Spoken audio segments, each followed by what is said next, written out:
Contre 9 milliards de francs CFA, c'est le financement du projet de réhabilitation et extension du réseau d'adduction d'eau potable de la ville de N'Djamena.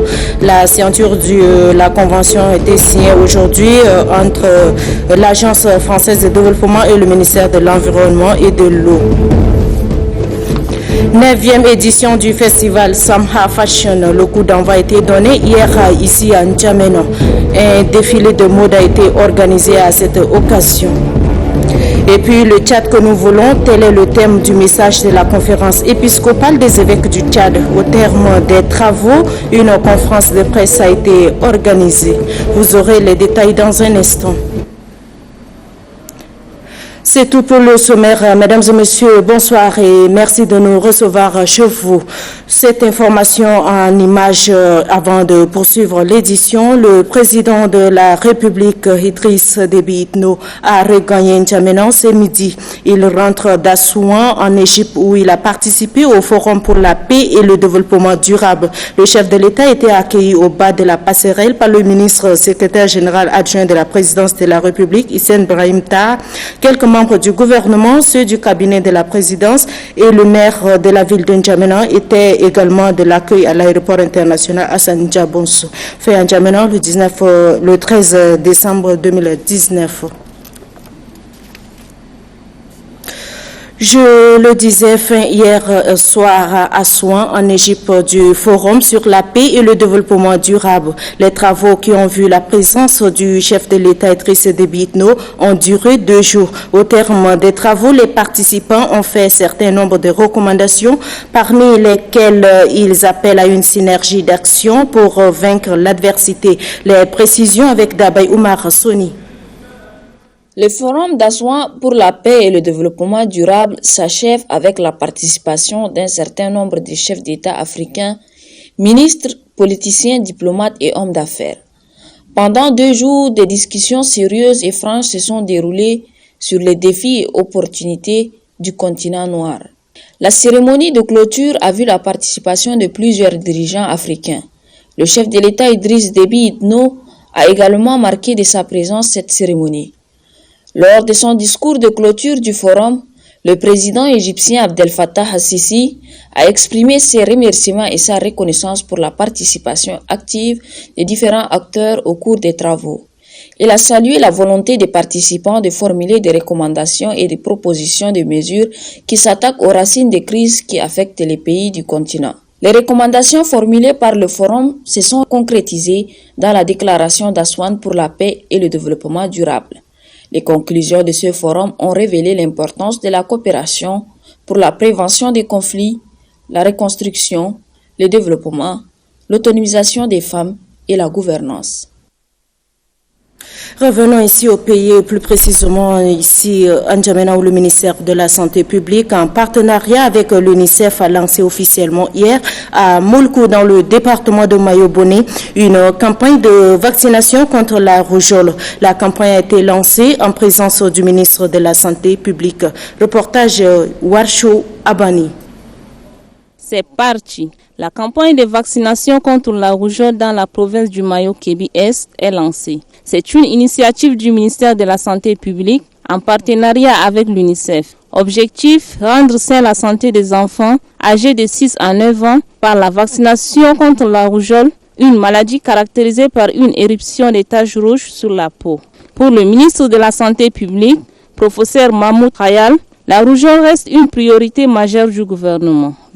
Votre présence massive à cette cérémonie de lancement témoigne à suffisance votre engagement en faveur de la santé des populations. Ils sont venus nous dire que ce que vous apportez aujourd'hui pour nous peut être déterminant pour notre santé, peut être déterminant pour notre vie future, parce qu'un élève atteint de la rougeole peut facilement perdre sa vie ou bien sera handicapé à jamais. La représentante de l'UNICEF au Tchad, Viviane Van, lance un appel aux parents à faire vacciner leur progéniture. L'objectif du ministère de la Santé d'obtenir 95% de couverture pour tous les enfants, c'est-à-dire 425 600 enfants qui sont ciblés par cette campagne dans 14 districts, dont 13 districts dans le sud du pays et un dernier district qui est l'Enedi-Est. Le gouverneur de la dite province salue l'initiative du gouvernement. Des démonstrations théâtrales ont marqué cette cérémonie. Question de mieux sensibiliser la population. L'actualité de ce soir est également marquée par les activités de la Cour de justice. La Cour de justice de la CEMAC, entendue Communauté économique et monétaire de l'Afrique centrale, a fait sa rentrée solennelle l'année 2019-2020. Placée sous le haut patronage du chef de l'État Idriss Déby Itno, la cérémonie solennelle est marquée par les réquisitions des avocats. Kadnouba Théophile. La rentrée solennelle de la Cour de justice communautaire de la CEMAC, entendue Comité économique et monétaire de l'Afrique centrale 2019-2020, placée sous le haut patronage du chef de l'État, Idriss Déby Itno, représenté par le ministre de la Justice, garde des Sceaux et des Droits de l'Homme, Djimé Arabi, est marquée par les réquisitions de l'avocat général. Maître Justo Asumo Makoy a fait la genèse de cet instrument juridique chargé d'assurer le respect des dispositions des traités de la CEMAC et des conventions subséquentes par les États membres. L'avocat général qui a précisé que la Cour de justice de la CEMAC a été créée suite à l'accord du 30 janvier 2009 à Libreville, au Gabon, lors de la conférence des chefs d'État et devant l'assistance des membres de la communauté, compte 6 membres représentant les 6 pays de la CEMAC. Maître Justo Asumo Makoy de conclure que les autres membres sont proposés lors des conseils des ministres de la communauté et confirmés par la conférence des chefs d'État. La présidente de la Cour de justice de la CEMAC, Elanga Ngaporo Julienne, qui a salué les efforts du chef de l'État, Idriss Déby Itno, pour toute l'attention et les efforts fournis pour le bon fonctionnement de son institution, a fait le bilan de l'année 2018-2019. Pendant l'année judiciaire 2018-2019, la Cour a élaboré et adopté son organigramme, le projet de règlement de procédure, le projet de statut, le projet d'accord de siège, 2 audiences solennelles de prestation de serment des commissaires de la COSUMAF, 12 audiences en assemblée ordinaire. Ces audiences lui ont permis de rendre des arrêts et d'émettre des avis. Pour cette rentrée 2019-2020, la Cour de justice de la CEMAC compte organiser des journées portes ouvertes pour permettre aux justiciables de la communauté de connaître la Cour, renforcer les capacités de ses membres pour qu'elles puissent être beaucoup plus efficaces et multiplier des contacts avec d'autres institutions internationales pour emmagasiner d'expériences. Sachez également que l'atelier de renforcement des capacités en évaluation des politiques publiques organisé à l'intention des élus du peuple et des fonctionnaires parlementaires a pris fin ce matin au Palais de la démocratie, siège à Gazi. Cette initiative de l'Assemblée nationale en partenariat avec l'Union interparlementaire vise à outiller les élus du peuple sur les nouveaux mécanismes de contrôle de l'action gouvernementale. Et c'est le premier vice-président de l'Assemblée, Moussa Kadam, qui a clos les travaux. Reportage Ngueyam Bengueri. Les élus du peuple sont désormais outillés sur les nouveaux mécanismes de contrôle de l'action gouvernementale.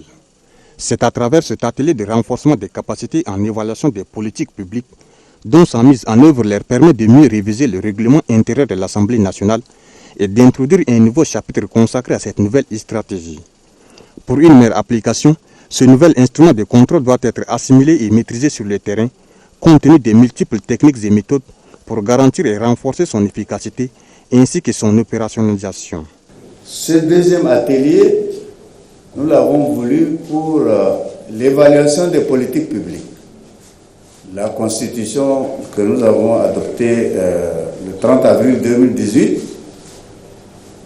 prévoit donc cette activité qui est pour nous nouvelle, mais l'évaluation des politiques publiques obéit à un certain nombre de règles, etc., que nous avons voulu que les députés et surtout le personnel parlementaire s'approprient les grands principes. Il convient toutefois de noter que les députés votent des lois, mais consacrent peu de temps à contrôler et à évaluer leurs applications et leurs impacts sur les populations auxquelles ces programmes et projets sont destinés, mentionnent certains élus du peuple. Le président du comité d'organisation de cette formation Le député Jacques Laongamé exhorte les fonctionnaires parlementaires à s'approprier de ces différentes thématiques, car c'est en maîtrisant toutes ces techniques et méthodes qu'ils pourront apporter leur contribution à la représentation nationale dans sa mission, celle d'assurer un meilleur contrôle et une meilleure évaluation de l'action gouvernementale.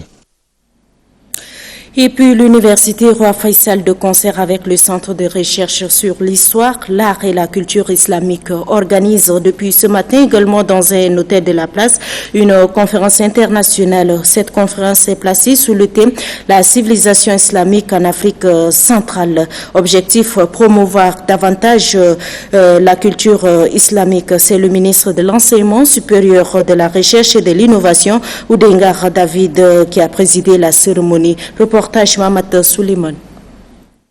Placée sous le haut patronage du président de la République Idriss Déby Itno, la conférence internationale sur la civilisation islamique en Afrique centrale a vu la présence des leaders religieux, des diplomates accrédités au Tchad, des enseignants-chercheurs et des éminentes personnalités du pays. C'est le ministre de l'Enseignement supérieur, de la Recherche et de l'Innovation, David Oudengar Garimaden, qui a représenté le président de la République Idriss Déby Itno à cette cérémonie. Pendant cette rencontre, les participants vont se pencher sur des sujets relatifs à la culture et à la civilisation islamique en Afrique centrale. À l'entame de la cérémonie, le secrétaire général de l'université Roi Faisal de N'Djamena, Abakar Walar Modou, a apprécié à sa juste valeur la collaboration fructueuse entre le centre de recherche sur l'histoire, l'art et la culture et son institution. Selon lui, cette conférence internationale est rendue possible grâce à cette collaboration. Dans la même lancée, le vice-recteur de cette université, professeur Mohamed Saleh Ayoub, souligne que cette conférence a tout son sens car elle permet de renforcer davantage les connaissances des uns et des autres en matière de religion musulmane. Le directeur du centre de recherche sur l'histoire, l'art et la culture, Khalid Eren, a quant à lui vanté les mérites de son organisation. Il a saisi l'opportunité pour remercier les plus hautes autorités du pays, en l'occurrence le président de la République Idriss Déby Itno. Pour le ministre de l'Enseignement supérieur, de la Recherche et de l'Innovation, cette conférence vise à valoriser davantage la culture et la civilisation de l'islam. La civilisation islamique a fait son chemin dans nos espaces respectifs. Elle est une valeur immuable, car on ne peut évoquer la culture sans faire référence à la civilisation. La culture ou la civilisation est liée à nos vertus depuis notre histoire lointaine. Le monde entier a connu la civilisation islamique comme étant celle qui prône la paix et la cohésion dans nos sociétés. L'islam a toujours cultivé l'amour et le respect des autres, des valeurs intrinsèques à l'islam. Au cours de cette cérémonie, des attestations de reconnaissance ont été décernées aux 4 enseignants-chercheurs et au ministre de l'Enseignement supérieur, de la Recherche et de l'Innovation. L'Organisation humanitaire pour l'assistance et le développement et son partenaire aide humanitaire hollandaise volent au secours des femmes issues de quelques groupements féminins de la capitale avec des microcrédits. L'idée est d'encourager la gente féminine à partager des activités génératrices de revenus. Ce sont les commerçantes du marché Dar Salam dans la commune du 2e arrondissement qui ont bénéficié de cette formation. Les précisions avec Abdul Kioul. Je ne peux pas exprimer, comme vous le voyez, je suis très contente. L'émotion est grande pour Sadia Moundé. Cette jeune femme, couturière de son état, exprime ses satisfactions à l'endroit des membres de l'organisation humanitaire pour l'assistance et le développement OAT et son partenaire aide humanitaire hollandaise. Elles sont 40 femmes issues de différents groupements féminins à recevoir des microcrédits non remboursables en vue d'améliorer leurs conditions de travail. Et après la formation, on a eu des machines, mais on n'a pas le moyen pour ouvrir des ateliers et autres. Donc aujourd'hui, ils sont revenus encore avec... on nous a donné l'argent sous forme de crédit. Et voilà, on a payé des étoffes pour ouvrir notre atelier. Donc je suis très contente. Au marché Dar Salam, l'équipe conduite par Mamadi Aldis assiste des femmes commerçantes avec une importante quantité de produits afin d'accroître leur business. La joie est indescriptible. Le responsable de l'ONG turque OAT, Mamadi Aldis, encourage les commerçants tchadiennes à pratiquer des activités génératrices de revenus. Ceci leur permettra d'être véritablement autonomes. À l'occasion du 50e anniversaire de l'Organisation de coopération islamique, le Centre pédagogique régional de ISESCO au Tchad a organisé ce matin une conférence débat au centre de fourniture de la dite institution. Cette conférence est placée sous le thème présentation de l'OCI sous ses programmes, ses coopérations et ses réalisations au Tchad. Elle est animée autant pour moi par le conseiller du ministre des Affaires étrangères, Dr Saladin Hassan Abdoulaye. Les précisions avec Marali Josephine. Il y a environ 50 ans que l'Organisation de coopération islamique a vu le jour. Cette organisation à caractère confessionnel, implantée au Tchad il y a quelques années, accompagne le gouvernement dans toutes ses actions en vue d'assurer au peuple tchadien un bien-être. Présentant l'Organisation de coopération islamique, le conférencier Saladin Hassan Abdoulaye historiquement fait savoir qu'elle a été créée en septembre 1969 à Rabat au Maroc. L'intervenant d'ajouter que l'Organisation de coopération islamique, pour satisfaire le besoin fondamental de ses membres, a un objectif principal qu'elle poursuit. Il s'agit entre autres du renforcement des liens de coopération et de fraternité entre les États membres en particulier et les autres pays du monde en général. Pour lui, au-delà de cet aspect, l'Organisation de coopération islamique tient à la recherche scientifique à l'ère des nouvelles technologies de l'information et de la communication, mène une lutte efficace contre l'extrémisme violent, le détournement des deniers publics, la corruption, la malgouvernance et bien d'autres domaines jugés incompatibles avec la paix, l'amour du prochain et la cohabitation pacifique.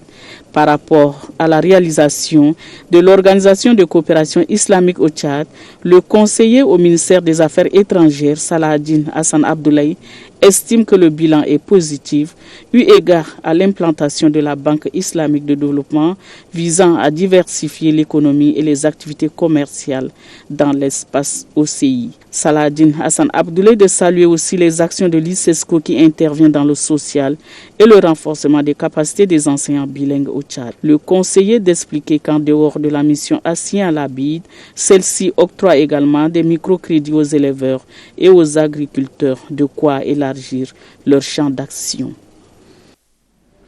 Le ministère de l'économie, de la planification du développement avec le PNUD a organisé également un atelier. L'objectif de cet atelier est de présenter le bilan des activités financières et économiques 2018.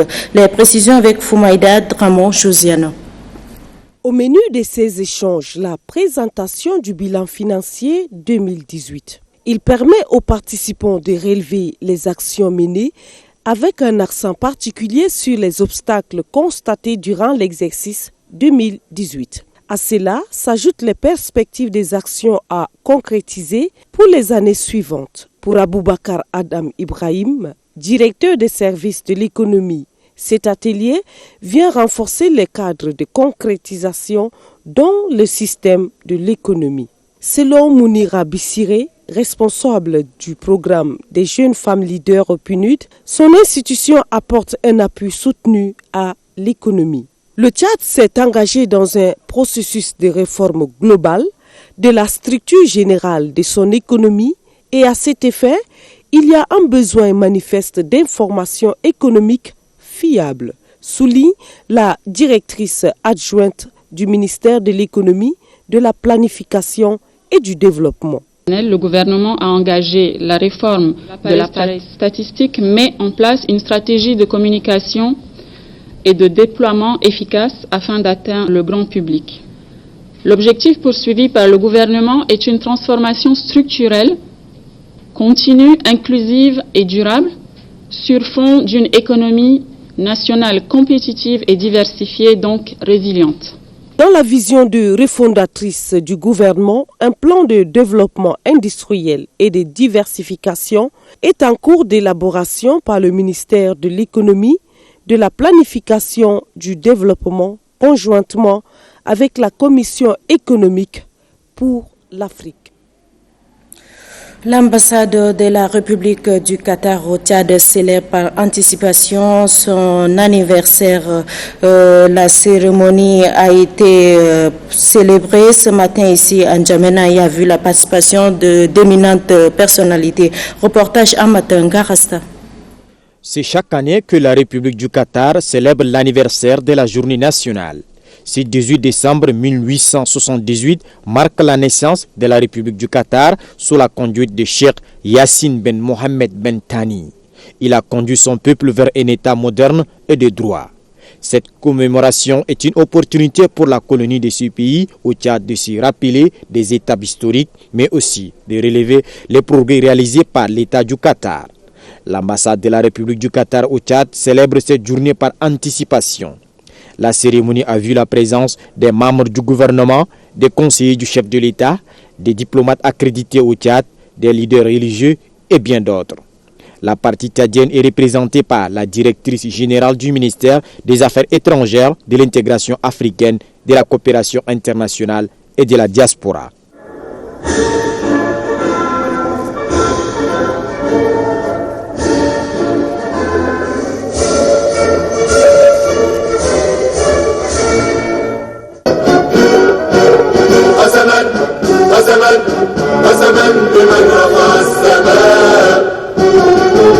Le chargé d'affaires de l'ambassade de la République du Qatar au Tchad par intérim, Sattar Saleh Al-Ansari, souligne que cette rencontre entre les autorités tchadiennes et les filles et fils du Qatar montre la profondeur des relations entre les deux peuples frères. Il a saisi cette opportunité pour louer les actions posées par les plus hautes autorités du Tchad dans différents domaines. Après quelques années d'interruption des travaux, le chantier de construction du nouveau siège du ministère de la Production, de l'Irrigation et des Équipements agricoles se relance. Pour constater l'évolution des travaux, Madidian Padjarut est descendu sur le terrain au quartier Ndjari. Reportage Falambi Soulga. La ministre de la Production, de l'Irrigation et des Équipements agricoles, Madidian Padjarut, est venue constater des visu l'évolution des travaux de construction du futur siège du ministère de la Production, de l'Irrigation et des Équipements agricoles. Madidian Padjarut et la délégation qui l'accompagne ont eu droit à une visite guidée par les responsables en charge du chantier. Du bâtiment principal, en passant par l'annexe, la délégation est surprise de l'avancement des travaux.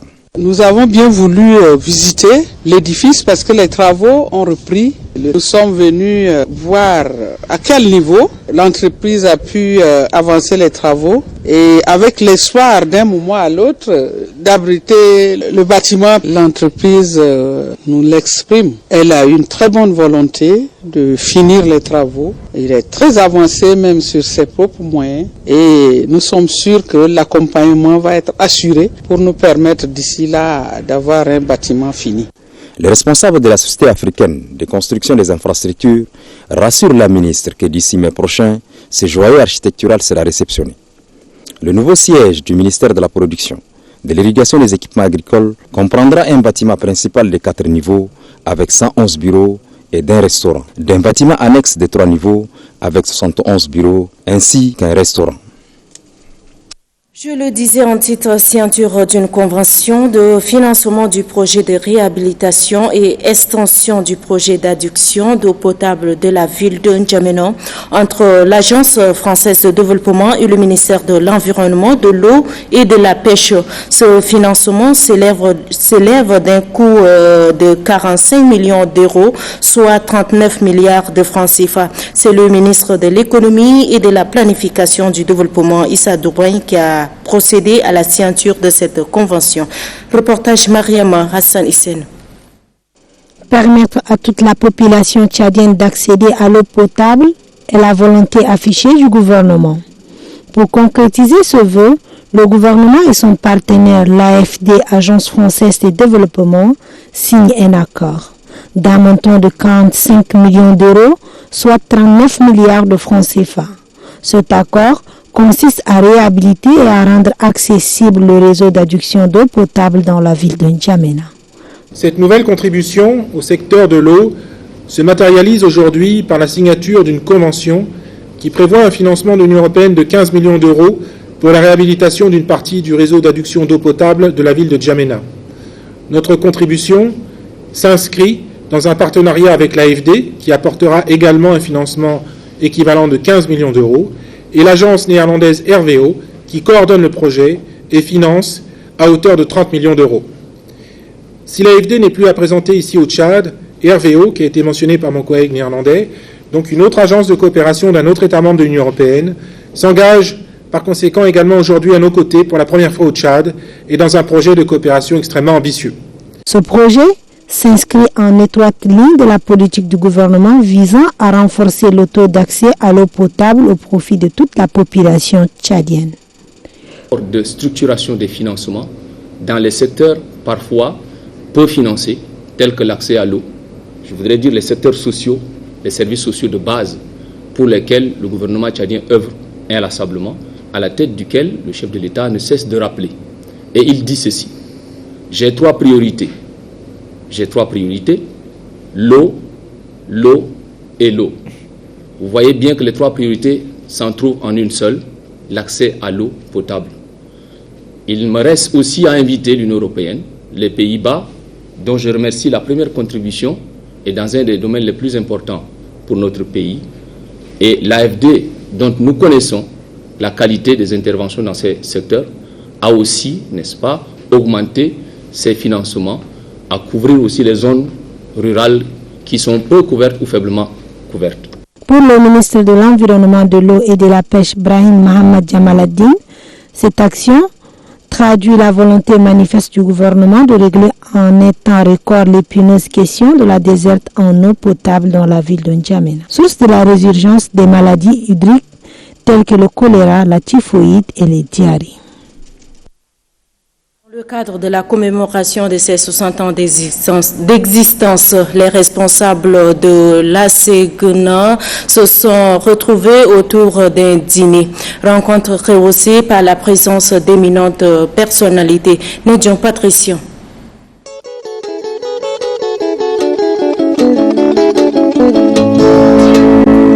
Et un Bovic Massoua, par et on est.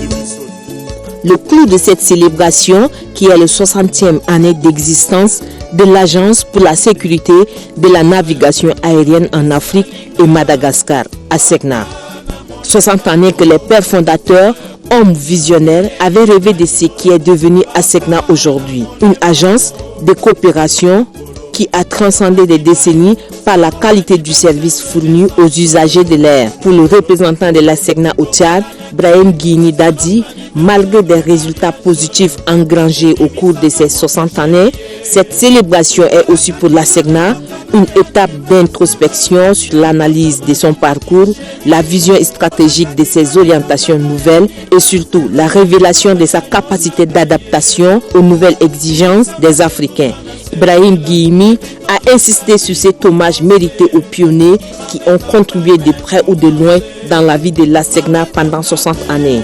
Des cadeaux ont été offerts en guise de reconnaissance, car d'ici la fin de l'année, ils seront admis à la retraite. Tout en leur souhaitant plein succès dans leur vie de retraite, le représentant invite les jeunes Tchadiens des filières scientifiques à embrasser une carrière dans le transport aérien. La Chambre des comptes de la Cour suprême et le PNUD ont organisé ce 12 décembre dernier dans un hôtel un atelier de restitution des objectifs de développement. L'objectif de cet atelier est de présenter un document fiable des ODD pour l'agenda 2020. Reportage Ngeyam Joingar. Plaidoyer axé sur la thématique vers une génération sans sida, une initiative qui émane du festival Imagine Solidaire. Prennent part les partenaires de la santé, élèves, étudiants venus des différentes écoles et centres de formation de la capitale. Selon le directeur du dit festival, Pépiang Toufdi, chaque jeune a sa part de responsabilité dans l'éradication totale de ce fléau. Occasion pour la représentante des jeunes de formuler quelques recommandations. Le secrétaire exécutif national du Conseil national de lutte contre le sida, Dr Adaway Chaté, a relevé qu'au Tchad, le taux de prévalence du sida est de 1,6% des personnes atteintes du VIH dont l'âge varie entre 15 et 49 ans. Le directeur pays de l'ONU SIDA, Yaflo Ouattara, l'épidémie mondiale du sida a coûté la vie à près de 36 millions de personnes entre 1981 et 2016. Il ajoute que le programme 90-90-90 vise à faire en sorte que d'ici 2020, 90% des personnes séropositives aient connaissance de leur infection. La ministre de la Culture, représentante de la Première Dame, Inda Déby Itno, se félicite de la thématique de ce forum. De la Première Dame du Tchad, ambassadrice de l'ONU-SIDA, par son engagement, n'a pas pu vous accompagner aujourd'hui, mais de tout cœur, elle est présente et elle voudrait vous remercier de votre présence massive à ce festival Imagine, qui touche et qui traite un des problèmes fondamentaux en termes de santé publique au Tchad, le thème de la transmission du sida. Ce thème, il nous porte tellement à cœur que justement l'engagement même de la Première Dame pour la participation à plusieurs actions sur la santé publique au Tchad, le couple présidentiel a reçu un cadeau symbolique des membres du festival Imagine Solitaire. Voilà, comme vous l'avez constaté, c'était plutôt une sensibilisation placée sous le thème « Une génération sans sida » et la cérémonie a été présidée par la ministre de la Culture. Il s'est tenu ce midi au gouvernorat de N'Djamena une réunion de plaidoyer pour la campagne de vaccination contre la poliomyélite prévue du 15 au 19 décembre prochain. C'est le délégué général du gouvernement près de la commune de N'Djamena, Djiber Younous, qui a présidé la cérémonie. Ali Mamata Belou. Gouvernorat de la ville de N'Djamena, sur la table de discussion entre le gouverneur Djiber Younous, les responsables communaux et la délégation sanitaire, la campagne de vaccination contre la poliomyélite, phase 2, prévue du 15 au 19 décembre prochain. Pour ce deuxième round, nous espérons quand même qu'il y ait une résolution à temps, pour qu'il n'y ait pas les cas de refus. Parce que plus on a de cas de refus, plus les enfants ne sont pas vaccinés. Mais si on arrive à diminuer ces cas de refus, je pense qu'on serait atteint à 100%. C'est l'objectif global, c'est que les enfants de 0 à 59 mois soient vaccinés dans la province de N'Djamena. À cette rencontre, ces acteurs évaluent aussi la campagne de vaccination passée. Des points forts et des manquements sont décelés. Des manquements qui doivent être justement corrigés pour la réussite de cette nouvelle campagne. On est tous interpellés, on est tous impliqués et il faut qu'on mette le nécessaire. Il faut que les administrateurs également et les maires s'impliquent davantage pour attirer l'attention des différents délégués pour qu'ils suivent ce qui se passe dans leur quartier afin que la population puisse bénéficier de cela. Les bailleurs et l'État mettent des centaines de millions pour ça. Djiber Younous demande également aux parents de collaborer avec les agents vaccinateurs car selon lui, il y va non seulement de l'intérêt de leurs enfants, mais aussi de celui du pays. Dans la province de Sila, le gouverneur Kedala Younous Hamidi est en tournée de sensibilisation sur la cohabitation pacifique à Abdi. Première étape de cette tournée, le gouverneur a rencontré toutes les sensibilités pour leur demander de rendre les armes et de respecter les consignes de l'état d'urgence. Reportage Ben Arabi Abdel Razak. Abdi a constitué la première étape de la tournée de Kedela Younous Hamidi, placée sous le signe de la cohabitation pacifique et la reconstruction du Darsila.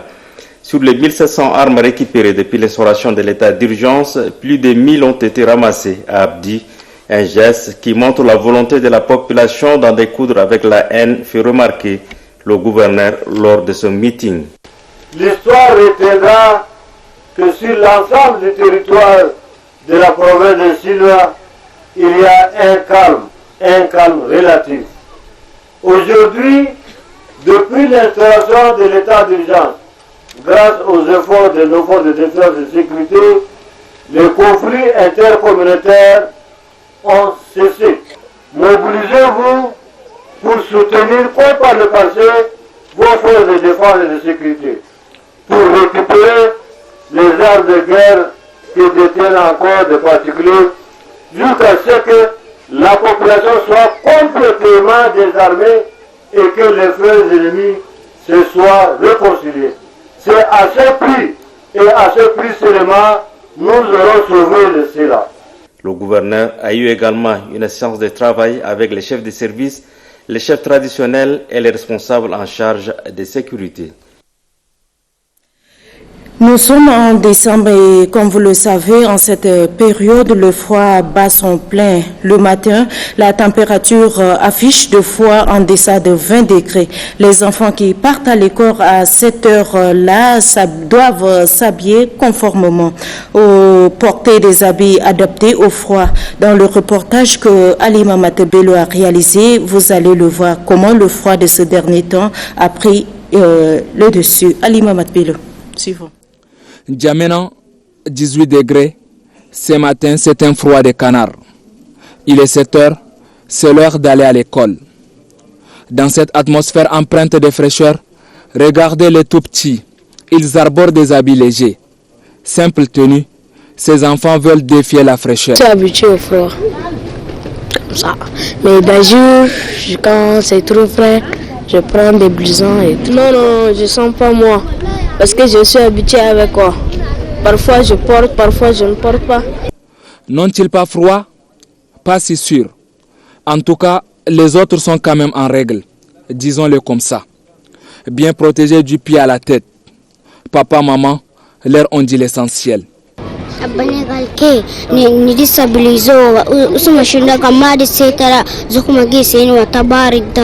sinon, quand on protège les enfants contre le froid, nous aussi ça nous fait plaisir parce qu'on évite certaines maladies. Pour que les enfants attrapent soit le rhume, la bronchite, beaucoup de maladies. L'enfant peut attraper. 7h45, les élèves sont déjà en classe, sans blouson ni autre habit adapté au climat. La majorité. Pour eux, c'est la force. Parce que je ne sens pas la fraîcheur. Parce qu'on n'a pas le même organe. On n'a pas le même organisme, bien sûr. Mais n'allez pas seulement dire ça au personnel médical. Vous allez voir tout un chapelet de conséquences liées au froid. Les habits qu'on doit porter, c'est des habits en laine. C'est des habits chauds pour éviter que le froid ne pénètre dans les poumons, dans les poitrines, pour ne pas faire un rhume grave, pour ne pas faire une pneumopathie, pour ne pas faire une bronchopneumopathie. Oui, si ça touche les poumons, ça touche les bronches, c'est grave, c'est mortel. Si la prise en charge n'est pas bonne, ça tue. Voilà qui est dit.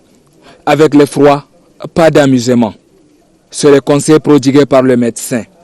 Et un homme averti en vaut deux, dit-on. Le directeur général de l'Agence nationale de la sécurité informatique et de certification électronique, Mamad Hawar Nessa, a fait un point de presse ce matin au sein de la dite institution. Point de presse relatif à la cybersécurité et à la lutte contre la cybercriminalité. Occasion tout indiquée pour le directeur général de lancer un appel à London afin d'être vigilant pour une meilleure utilisation de cet outil de communication. Suivez un extrait de son intervention. L'Agence nationale de sécurité informatique et de certification électronique du Tchad, ANSSI, est une jeune institution. Les responsables sont nommés depuis 2018 jusqu'au 6e mois 2019. La direction générale de l'ANSSI s'est attelée sur la mise en place des textes réglementaires. L'ANSSI a déjà mis en place à son sein une cellule qui est chargée de la lutte contre la cybercriminalité. Et cette cellule est composée, entre autres, des policiers, des gendarmes, des juristes et des techniciens de communication et des informaticiens. Nous avons aujourd'hui la possibilité de savoir quelques criminels. Supposons un criminel, aujourd'hui, à l'Internet, les gens filment des images et ils les envoient à 1000 personnes. Nous sommes capables de déterminer celui qui a filmé le premier et le dernier. Si on a le dernier, on peut déterminer celui qui a filmé, le propriétaire même de l'appareil. cela veut dire qu'on peut traquer à partir de cette date. Et qu'on traque et nous allons mettre à la disposition de la justice et la justice va faire son travail. Sachez également au terme des travaux de la conférence épiscopale des évêques du Tchad ont rendu public le message de Noël 2019, message qui a pour thème le Tchad que nous voulons. Ils ont à cet effet animé une conférence de presse pour situer les journalistes sur le contenu de leur message. C'était ce matin au siège de leur institution. Reportage d'Amgue Lidne Jouel. Le Tchad que nous voulons, c'est le thème principal du traditionnel message de Noël de la conférence épiscopale du Tchad pour l'année 2019. Un message sur lequel les pasteurs de l'Église catholique échangent avec les professionnels des médias pour une meilleure compréhension afin qu'ils soient bien relayés. Par le message de Noël, les évêques contribuent à la construction du Tchad par leurs idées. Le message de Noël est pour nous comme évêques l'expression de notre nature, de notre raison d'être, de notre fonction de prophète. Le prophète est celui qui, de la part de Dieu, annonce et dénonce. Et il doit le faire à temps et à contre-temps. L'épiscopat tchadien subdivise son message, le Tchad que nous voulons, en 3 parties. La première partie, qu'il intitule « Le Tchad que Dieu veut », doit être fondée, selon les évêques, sur la foi et les valeurs décrites dans la Constitution de la République. Dans la deuxième partie, les évêques ont relevé tous les manquements de la société tchadienne qu'il faille les corriger. Dans la troisième partie de leur message, les évêques tracent les chemins pour construire le Tchad. Ils invitent ainsi donc les Tchadiens à faire recours aux valeurs religieuses, à respecter les textes de la République, à prendre au sérieux l'éducation des jeunes et à promouvoir la culture du dialogue. Et puis, une course des jeunes athlètes filles a été organisée ce matin au stade Idriss Mohamed Ouya, course parrainée par l'Union européenne. L'objectif de cette compétition est d'encourager les filles à être plus présentes en athlétisme. Reportage Yann Mouyoubi. Cette course de détection s'est déroulée sur une distance de 1000 mètres et a regroupé les jeunes filles âgées de 12 à 14 ans issues des 8 établissements scolaires de N'Djamena. L'objectif visé est de dénicher les talents féminins et encourager ces filles à faire carrière en athlétisme. Abakar Miskin, initiateur de la compétition, explique comment est née l'initiative. J'ai fait un constat qu'il y a moins de filles dans l'athlétisme tchadien. Kaltouma Nadjina, c'est la dernière fille qui était parmi les garçons. L'ambassadeur chef de délégation de l'Union européenne salue cette initiative qu'il trouve très importante pour le Tchad. C'est important que le Tchad découvre ses talents, d'abord pour l'émancipation de la fille et des femmes pour participer au sport national, mais aussi pour le rayonnement international du pays. C'est extrêmement important que dans les années qui viennent, le Tchad ait des athlètes pour participer aux grandes rencontres internationales, qu'elles soient régionales sur le continent africain. À l'issue de cette épreuve, 50 meilleurs futurs athlètes seront retenus et encadrés. Celles qui sortiront du lot pourront intégrer l'équipe nationale d'athlétisme d'ici 2 ou 3 ans. Et pour les motiver davantage, quelques cadeaux ont été remis aux candidates. Voilà, mesdames et messieurs, c'est ici que prend fin cette édition. Merci de l'avoir suivi. Très bonne suite de programmes sur Télé Tchad.